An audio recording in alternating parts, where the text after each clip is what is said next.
جوزي بعد 15 سنة جواز اتغير وحاله اتبدل تماما. أنا بجد مرعوبة ومش مستوعبة اللي أنا فيه.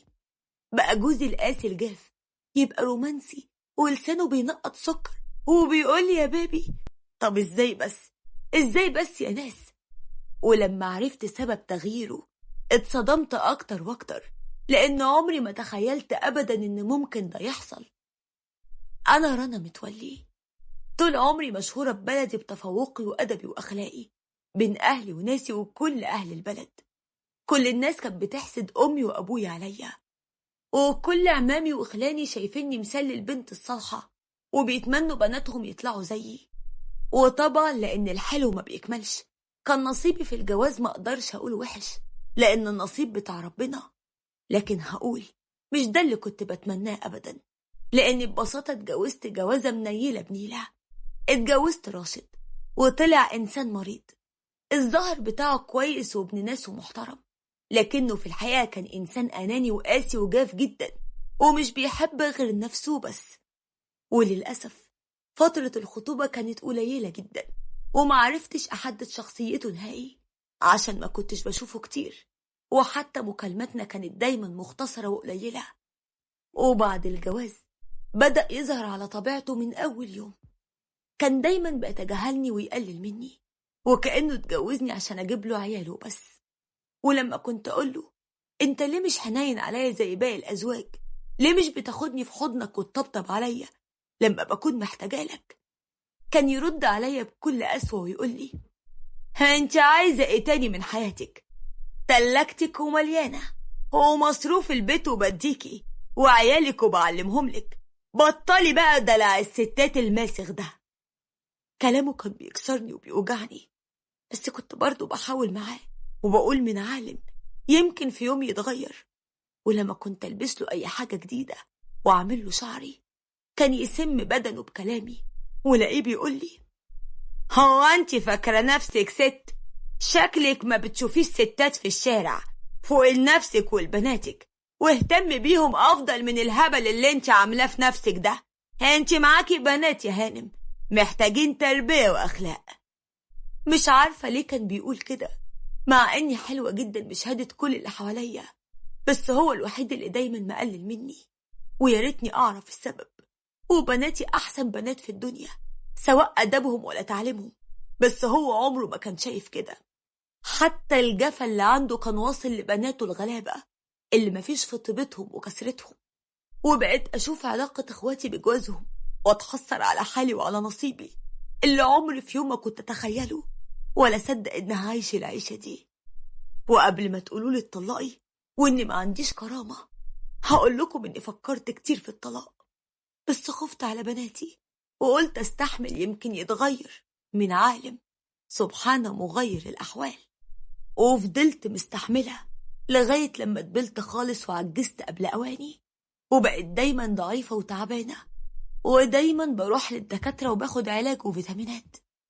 وفي يوم عيد جوازي ال15 صحيت الصبح وقفت قدام المراية وأنا ببص على ملامحي البهتانة، وأخيرا أخدت القرار اللي كنت مأجلاه بقالي كتير.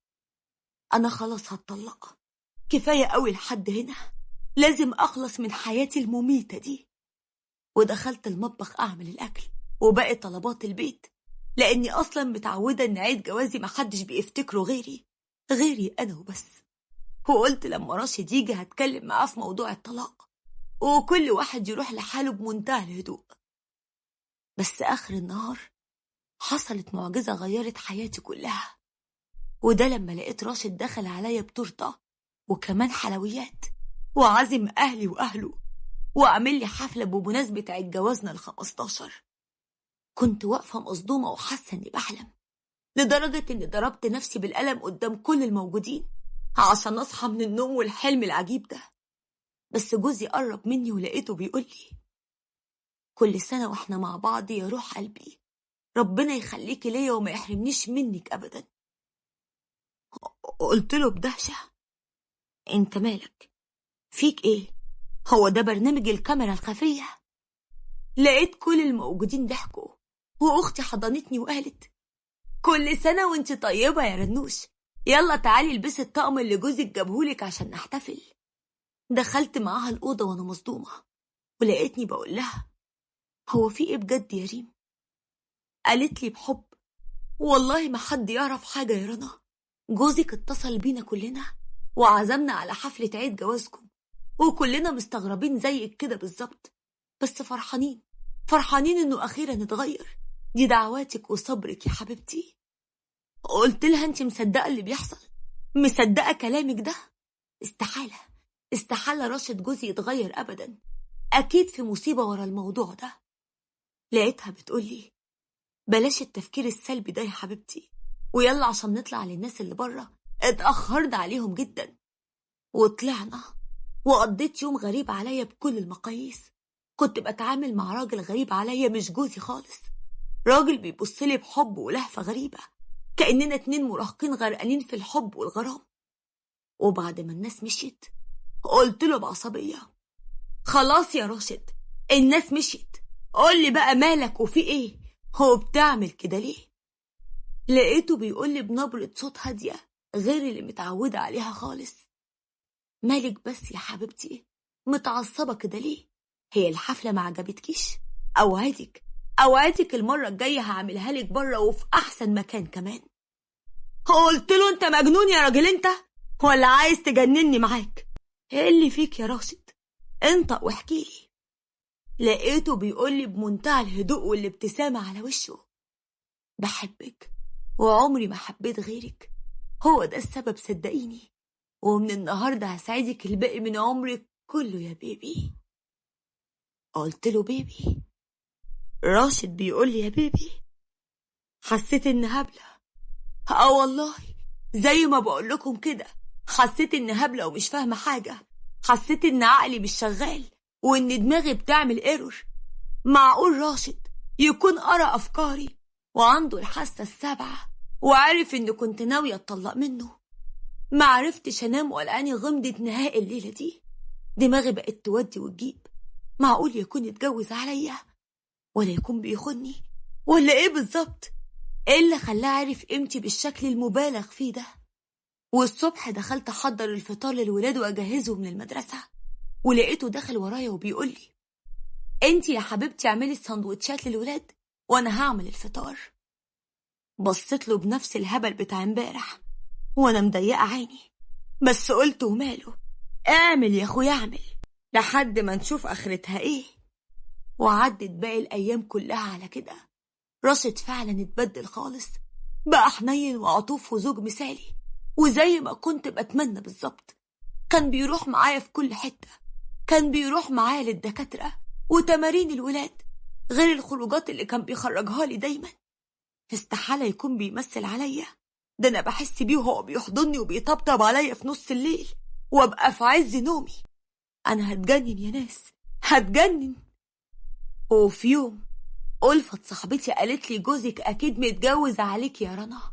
أقطع دراعي إن دي الحقيقة. قلت لها: ليه بتقولي كده؟ مش يمكن يكون اتغير بجد؟ ضحكت بتريقة وقالت لي: يا هبلة، هو في راجل بيتغير كده من الباب للطاق إلا لما يكون عامل عاملة سودا ومنيلة ومهببة على دماغه؟ قلت لها: طيب يا ألفت، الحل إيه؟ قالت لي: نراقبه ونعرف عنه كل حاجة. حسيت في الوقت ده إني مش عايزة أتوجع ولا فوق من الحلم الجميل، حتى لو بيوهمني خليني موهومة. أنا ما صدقت إني بقيت عايشة بحق وحقيقي، ده أنا شكلي اتبدل وصغرت من تاني وحلويت زي زمان، ده أنا قربت أبطل الأدوية اللي كنت عايشة بيها. أنا حبيت الحياة أخيرا بعد 15 سنة موت بالحياة. قلت لها: أنا مش هعرف أراقبه. لقيتها ردت وقالت: مالكيش دعوة، وسيب الموضوع ده عليا أنا.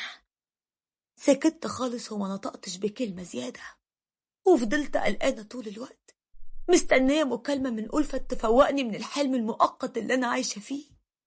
وفي يوم من كتر التفكير وقلة الأكل أغمى عليا وما حسيتش بأي حاجة غير وأنا في المستشفى وراشد جوزي قاعد جنبي بيعيط. قلت له: هو في إيه يا راشد؟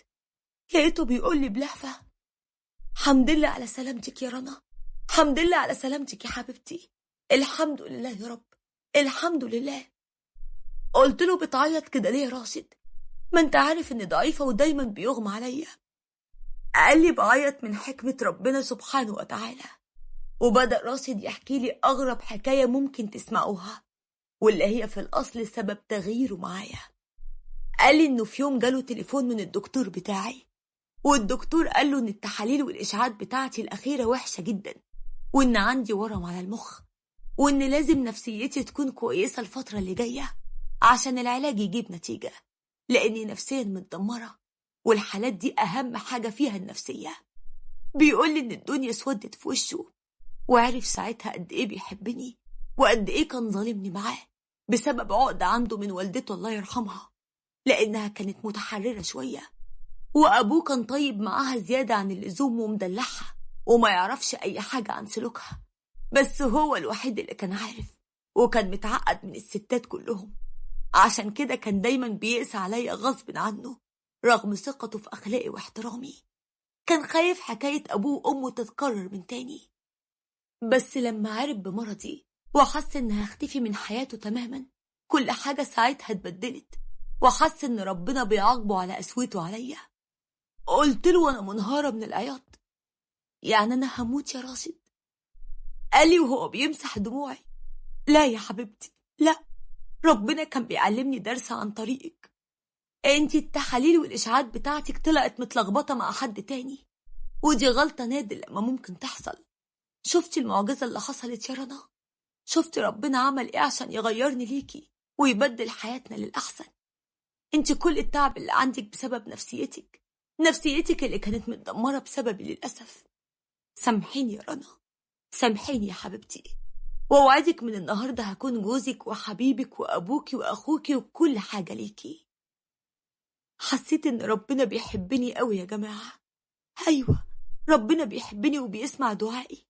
أنا ياما دعيت في نص الليل وأنا ساجدة، ياما استحملت، وعمري ما كنت أتخيل إن جوزي يتغير بالشكل ده.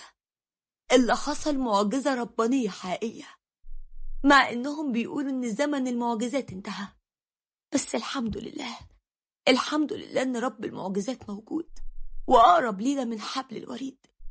عشان كده بقول لكم إن مهما ضاق الحال وأصبحت حياتنا مستحيلة وصعبة، لسه في أمل، لأن ربنا سبحانه وتعالى موجود وحاسس بينا. ونصيحة لكل ست: الجأ الرب الكون، هو أحن عليكي من كل البشر. ادعي له واوعي تملي من الدعاء، وبإذن الله ربنا هيستجيب. ونصيحة لكل راجل قاسي: كفاية قسوة وجفا. مراتك محتاجة لحبك وحنيتك، عشان ممكن في يوم تضيع منك للأبد، وعمرك ما هتعرف تعوضها تاني. وساعتها هتعرف قيمتها لما تجرب غيرها وترد لك قسوتك أضعاف. حبوا بعض وطبطبوا على بعض، وكونوا مودة ورحمة لبعضكم، وكفاية قسوة الحياة والعالم الخارجي.